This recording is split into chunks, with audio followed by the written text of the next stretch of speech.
সেই যুগের কথা মনে করো, যখন সত্য বলাটা ছিল অপরাধ আর মিথ্যাই ছিল ক্ষমতার ভাষা। শোন, তুই যদি বাঁচতে চাও তাহলে মুখ থেকে আল্লাহর নাম মুছে ফেল। আল্লাহ এক, আমি কখনোই তাকে অস্বীকার করতে পারবো না। তিনি আমার রব।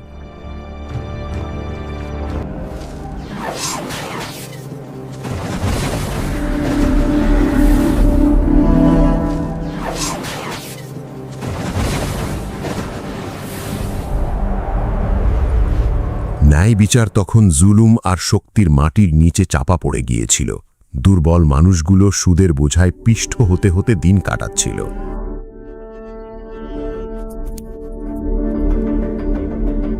40,000 টাকা এখনো বাকি রয়েছে। এগুলো কতদিন লাগবে পরিশোধ করতে?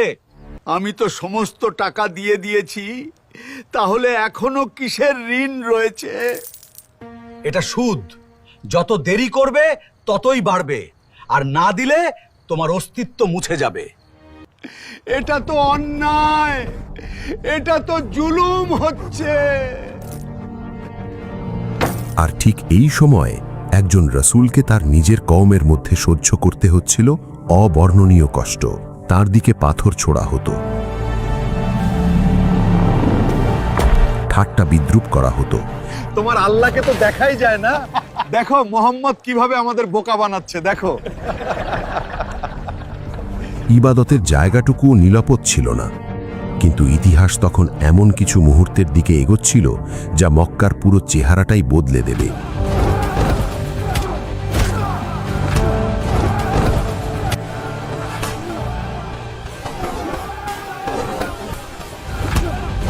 দারুল আরকামে মুসলমানরা তখন লুকিয়ে লুকিয়ে ইসলামের শিক্ষা নিচ্ছিলেন, কিন্তু মক্কার বাতাসে ইসলামের কথা ছড়িয়ে পড়তে শুরু করেছিল।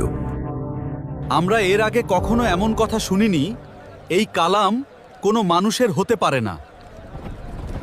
তারপর এক রাতে আল্লাহর ফয়সালা নাজিল হলো, আর তোমার নিকটজনদের সতর্ক করো।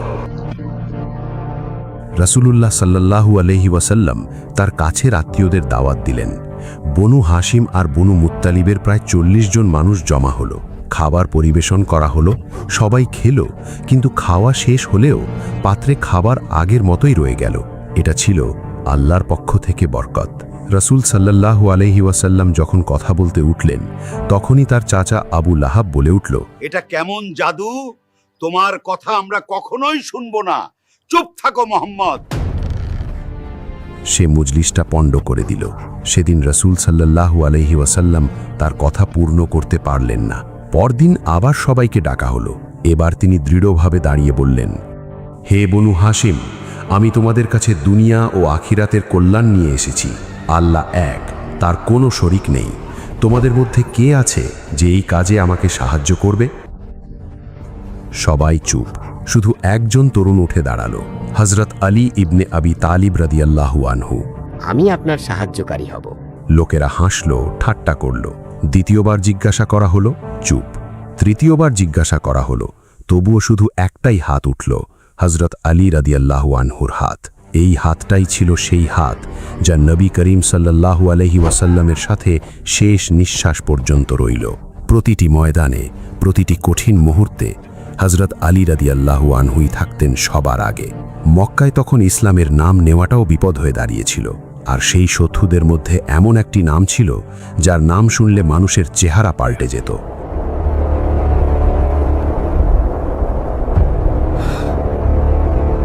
উমর ইবনুল খাত্তাব।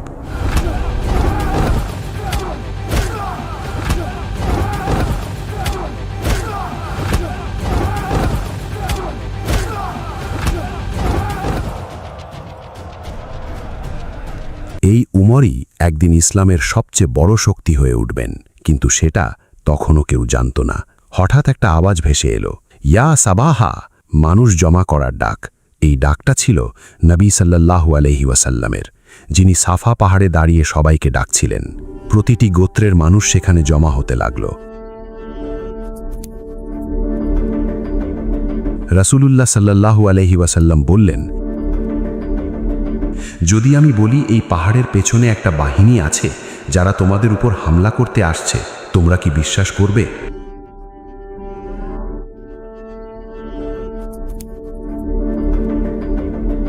আমরা কখনো আপনাকে মিথ্যা বলতে দেখনি, তাই আপনি যা বলবেন আমরা সেটাই গ্রহণ করব।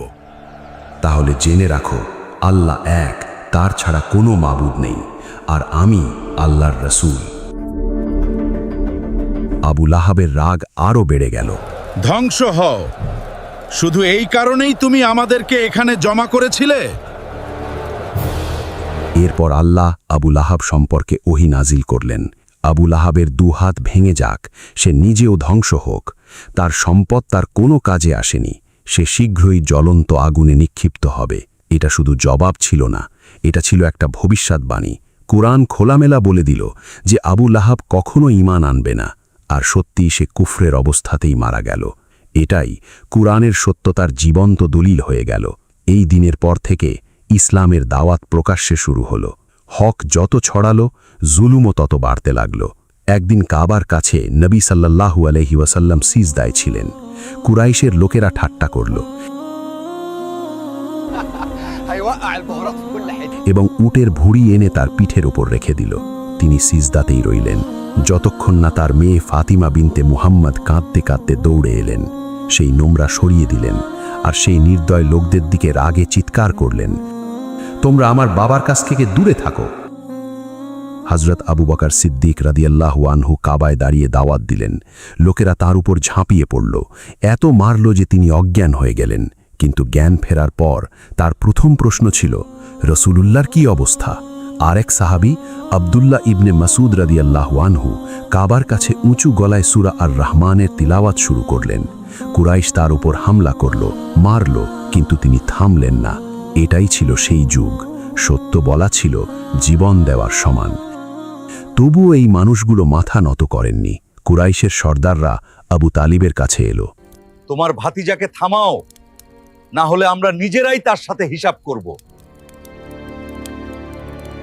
আবু তালিব রাসূল সাল্লাল্লাহু আলাইহি ওয়াসাল্লামকে ডেকে বললেন, ভাতিজা, নিজের আর আমার জীবনের উপর এত বোঝা চাপিও না। নবী সাল্লাল্লাহু আলাইহি ওয়াসাল্লাম জবাব দিলেন, আল্লাহর কসম, এই লোকেরা যদি আমার ডান হাতে সূর্য আর বাম হাতে চাঁদ রেখে দেয়, তবুও আমি এই দাওয়াত ছাড়ব না। হয় আল্লাহ এই দিনকে বিজয়ী করবেন, না হলে আমি এই পথে জীবন দেব। তিনি উঠে যেতে লাগলেন। তখন আবু তালিব তাকে ডেকে বললেন, যাও ভাতিজা, তোমার যা মনে চায় তাই কর, মনে রাখবে আমি তোমাকে কখনোই একা ছেড়ে দেব না। কুরাইশের সব চাল ব্যর্থ হচ্ছিল, তখন তারা অন্য পথ নিল। হে মোহাম্মদ, যদি ধন সম্পদ চাও তাও দিব, সর্দারি চাও বানিয়ে দিব, রাজত্ব চাও সেটাও তোমার। জবাবে নবী সাল্লাল্লাহু আলাইহি ওয়াসাল্লাম শুধু কুরআন তিলাওয়াত করলেন। এই কিতাব তার পক্ষ থেকে নাজিল হয়েছে, যিনি অত্যন্ত মেহেরবান, পরম দয়ালু, সুসংবাদ দানকারী এবং সতর্ককারী। কিন্তু অধিকাংশ লোক মুখ ফিরিয়ে নেয়, তাই তারা শোনেই না। এই চালও ব্যর্থ হল। এখন জুলুম ছাড়া আর কোনো পথ ছিল না। মক্কায় যখন জুলুম সীমা ছাড়িয়ে গেল, নবী সাল্লাল্লাহু আলাইহি ওয়াসাল্লাম সাহাবীদের পথ দেখালেন। যাও হাবশার দিকে, সেখানে একজন বাদশাহ আছেন যার রাজ্যে কারো উপর জুলুম হয় না। আল্লাহ একটা পথ বের করবেন। নবুয়তের ৫ম বছর কিছু মানুষ মক্কা ছেড়ে হাবশার দিকে রওনা হলেন। কুরাইশে খবর ছড়াতেই রক্ত টকবক করে উঠল। তারা তাদের সবচেয়ে চালাক দুজনকে পাঠালো, হযরত আমর ইবনুল আস এবং আব্দুল্লাহ ইবনে আবি রাবিয়া, সাথে মূল্যবান উপহার। দরবারে পৌঁছে বললেন, হে মহামান্য বাদশাহ, এই লোকেরা তাদের বাপ দাদার ধর্ম ছেড়ে এসেছে, এদেরকে আমাদের হাতে ফিরিয়ে দিন। কিন্তু ন্যায়বান বাদশাহ নাজাশী বললেন, আগে আমি তাদের কথা শুনব। মুসলমানদের পক্ষ থেকে এগিয়ে এলেন হযরত জাফর ইবনে আবি তালিব রাদিয়াল্লাহু আনহু। হে বাদশাহ, আমরা একটা জাহেল জাতি ছিলাম, মূর্তি পূজা করতাম, দুর্বলকে নির্যাতন করতাম। তারপর আল্লাহ আমাদের কাছে তার রাসূল পাঠালেন, যার সত্যতা আমরা দেখেছি, যার আমানতদারিতায় কোনো সন্দেহ নেই। তিনি আমাদের ডাকলেন শুধু এক আল্লাহর দিকে। বাদশাহ জিজ্ঞাসা করলেন, তোমাদের নবীর উপর কিছু নাজিল হয়েছে? হযরত জাফর সূরা মারিয়ামের আয়াত তিলাওয়াত করলেন, হযরত মারিয়াম এবং হযরত ঈসা আলাইহিস সালামের কথা। বাদশাহ কাঁদতে শুরু করলেন, তার দরবারীরাও কাঁদলেন। তোমরা আমার দেশে শান্তিতে থাকতে পারবে, তোমাদের কোনো প্রকারের বাধা দেওয়া হবে না। আমর ইবনুল আস রাগে চলে গেলেন, কিন্তু পরদিন ফিরে এলেন নতুন চাল নিয়ে। হে বাদশাহ, এরা ঈসা ইবনে মারিয়াম সম্পর্কে আপনার লোকদের থেকে ভিন্ন কথা বলে। নাজাশী সরাসরি হজরত জাফরকে জিজ্ঞাসা করলেন। হজরত জাফর বললেন, ঈসা ইবনে মারিয়াম আল্লাহর বান্দা, তার রসুল, তার কালিমা, যা তিনি মারিয়ামের কাছে পাঠিয়েছিলেন। নাজাশী মাটি থেকে একটা কাঠি তুললেন। তুমি যা বললে আর ঈসা যা নিয়ে এসেছিলেন, এই কাঠির পরিমাণও ফারাক নেই। তারপর কুরাইশদের সরাসরি বললেন, আল্লাহর কসম, আমি এদের তোমাদের হাতে তুলে দেব না। তোমাদের উপহার নিয়ে আমার দেশ থেকে বেরিয়ে যাও। মুসলমানরা হাবশায় শান্তিতে রইলেন। নবুয়তের ৬ষ্ঠ বছর, মক্কার রাত, কাবা নীরব। কিন্তু সেই নীরবতায় কোরআন তেলাওয়াতের আওয়াজ ভেসে বেড়াচ্ছিল। হজরত উমর ইবনুল খাত্তাব সেই সময় সেখান দিয়ে যাচ্ছিলেন। তখনও ইসলাম গ্রহণ করেননি। চুপচাপ শুনতে লাগলেন। মনে মনে ভাবলেন, হয়তো এই মুহাম্মদ কোনো কবি। তখনই আয়াত এলো, এটা কোনো কবির কালাম নয়। হজরত উমর চমকে উঠলেন, তাহলে হয়তো গণকের কালাম। পরের আয়াত, এটা কোনো গণকের কালামও নয়। হজরত উমর ভেতর থেকে কেঁপে উঠলেন। তিলাওয়াত চলতে রইল, তিনি শুনতে রইলেন। এটাই সেই মুহূর্ত ছিল যখন তার হৃদয়ে ইসলামের বীজ বোনা হয়েছিল। একদিন আবু জাহাল সাফা পাহাড়ের কাছে নবী সাল্লাল্লাহু আলাইহি ওয়াসাল্লামকে ভয়ঙ্কর গালি দিল, কষ্ট দিল। কিন্তু নবী সাল্লাল্লাহু আলাইহি ওয়াসাল্লাম সবর করলেন, কিছুই বললেন না। এই দৃশ্য আব্দুল্লাহ ইবনে জুদার এক দাসী দেখেছিল। কিছুক্ষণ পরই শিকার থেকে ফিরলেন হজরত হামজা রাদিয়াল্লাহু আনহু।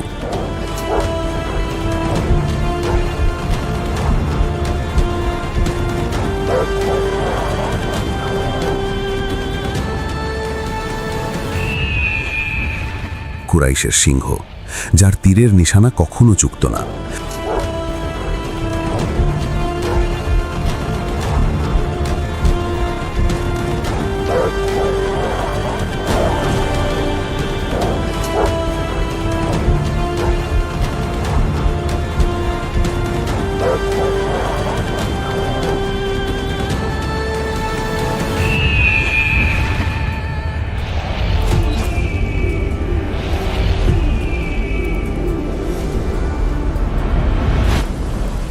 যার ব্যক্তিত্বে ছিল অসাধারণ শক্তি, সেই দাসী তাকে সব ঘটনা বললেন।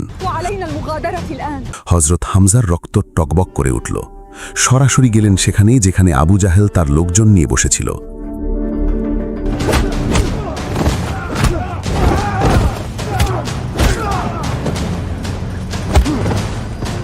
तुमने मेरे भतीजे को गाली दी, याद रखो मैं भी उसी के दीन पर हूं। চারদিকে নীরবতা, সবাই স্তব্ধ। হজরত হামজাও ঈমান এনে ফেললেন। ঘরে ফিরে মনে একটু অস্থিরতা জাগল। আমি কি সত্যি এর উপর টিকে থাকতে পারব? তিনি আল্লাহর কাছে হিদায়েত চাইলেন, আর আল্লাহ তার দোয়া শুনলেন। তার ঈমান আরও মজবুত হয়ে গেল। কুরাইশে সন্নাটা মনে এলো, ইসলাম ছড়িয়ে পড়ছিল।